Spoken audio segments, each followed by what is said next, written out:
الحمدللہ رب العالمین والعاقبۃ للمتقین والصلاۃ والسلام علی سید الانبیاء والمرسلین اللہم صلی وسلم وبارک علی سیدنا مولانا محمد وعلی آل سیدنا واصحاب سیدنا مولانا محمد وبارک وسلم۔ الحمدللہ کافی دیر سے آپ حضرات سوال جواب کر رہے ہیں اور ہم اپنی کوشش کے مطابق آپ کے سوالات کے جواب دینے کی کوشش کر رہے ہیں۔ تو یہ جو سوال آپ نے پوچھا ہے اس کی میں مختصر سی وضاحت کرنا چاہوں گا کہ بھئی دیکھیں، بات یہ ہے کہ دعویٰ تو سبھی کریں گے نا، دعویٰ تو اب قادیانی بھی مسلمان ہونے کا کرتے ہیں، تو کیا قادیانیوں کو صرف دعوے کی وجہ سے مسلمان تسلیم کر لیا جائے گا یا نہیں کیا جائے گا؟ تو آپ نے یہ جو سوال کیا ہے کہ بھئی ہر کوئی کلیم کرتا ہے، دعویٰ کرتا ہے کہ وہ اہل سنت والجماعت ہے، تو کیا صرف دعویٰ کرنے سے کسی کو اہل سنت والجماعت تسلیم کر لیا جائے گا یا اس کے کچھ تقاضے بھی ہیں؟ تو اس کا جواب یہ ہے کہ اہل سنت والجماعت وہی ہوں گے کہ جو حضور نبی کریم صلی اللہ علیہ وآلہ وسلم کا ادب اور آپ صلی اللہ علیہ وسلم کا احترام اور آپ کی دل سے عزت اور تعظیم کرنے والے لوگ ہیں۔ تو صرف دعویٰ کافی نہیں ہے۔ کچھ لوگ ایسے ہیں کہ جو صرف کتاب اللہ کی بات کرتے ہیں، قرآن کی بات کرتے ہیں، حدیث کو نہیں مانتے۔ کچھ لوگ ہیں جو حدیث کو مانتے ہیں، حدیث کا بڑا نام لیتے ہیں، لیکن وہ اجماع یا جماعت یا قیاس کو نہیں مانتے۔ الحمدللہ ہم اہل سنت والجماعت ہیں، ہم کتاب اللہ کو بھی مانتے ہیں، قرآن کو بھی مانتے ہیں، حدیث کو بھی مانتے ہیں، اجماع اور قیاس کو بھی مانتے ہیں اور جماعت کو بھی مانتے ہیں۔ پھر آپ یہ دیکھیں کہ حضور صلی اللہ علیہ وآلہ وسلم نے یہ جو فرمایا کہ میری امت ستفترق امتی علی 73 ملہ کلہم فی النار الا ملۃ واحدہ،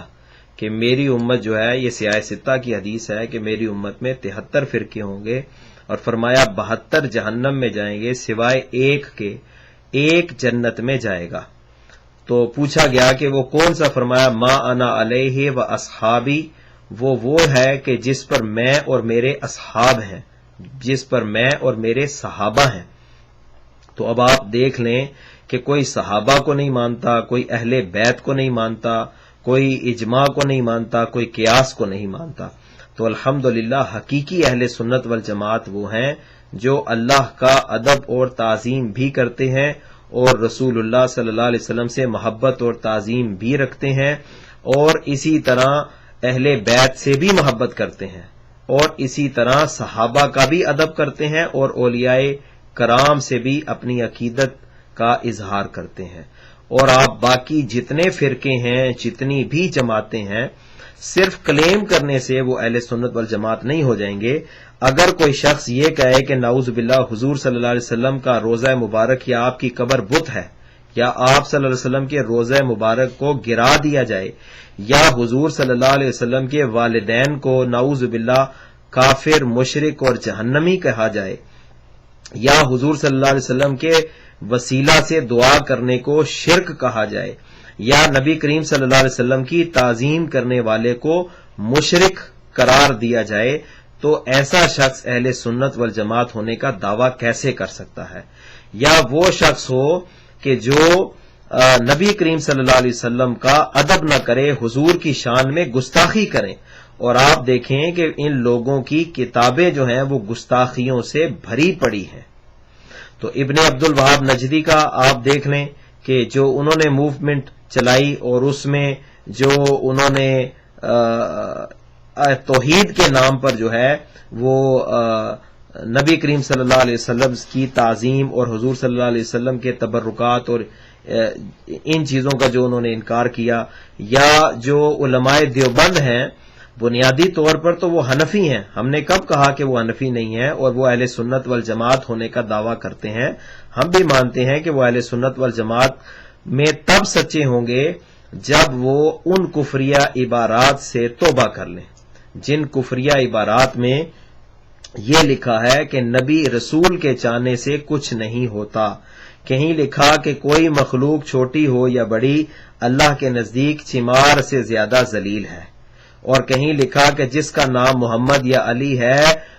وہ کسی چیز کا مالک و مختار نہیں۔ تو اب آپ دیکھیں کہ اس طرح کے الفاظ حضور صلی اللہ علیہ وسلم اور حضرت علی کے لیے اور خاص طور پر رسول پاک صلی اللہ علیہ وسلم کے لیے استعمال کرنا، یا یہ کہنا کہ حضور کی تعظیم بڑے بھائی کی سی کریں، تو یہ چیزیں جو ہیں یہ قطعاً صحیح نہیں ہے۔ اس لیے ہمارا ان سے یہ مطالبہ ہے کہ ہم آپ کو اہل سنت بھی مانیں گے، ہم آپ کو مسلمان بھی مانیں گے، اگر آپ ان عبارات سے توبہ کر لیں، رجوع کر لیں۔ یہ جو کفریہ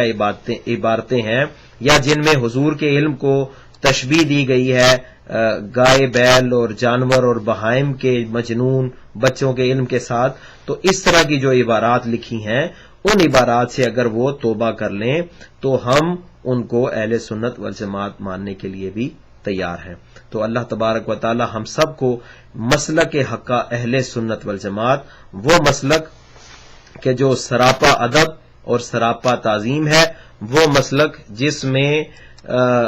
محبت کا درس ہے، جس میں احترام کا درس ہے، وہ مسلک جو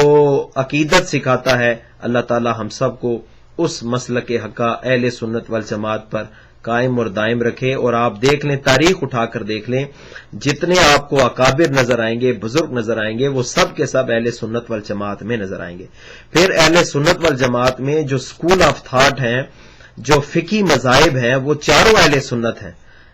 حنبلی ہیں، شافعی ہیں، مالکی ہیں، حنفی ہیں۔ تو یہ چاروں کے چاروں اہل سنت والجماعت ہیں، اور ہم ان چاروں کو اہل سنت ہی میں سمجھتے ہیں۔ تا وقت کہ کوئی آدمی جیسے ختم نبوت کا انکار کر دے، یا کوئی آدمی اور کوئی کفریہ بات بول دے، یا اس کے عقائد جو ہیں وہ گستاخانہ اور بے ادبی پر مبنی ہو، یا وہ آدمی جو ہے وہ انبیاء، اولیاء اور اکابرین کا ادب احترام نہ کرے، تو اس کو پھر ہم اہل سنت میں اس کا شمار نہیں کر سکتے۔ اللہ تعالی ہم سب کو اہل سنت والجماعت پر استقامت عطا فرمائے، اور ہم سب کا خاتمہ بالایمان، خاتمہ بالخیر فرمائے۔ وآخر دعوانا الحمدللہ رب العالمین۔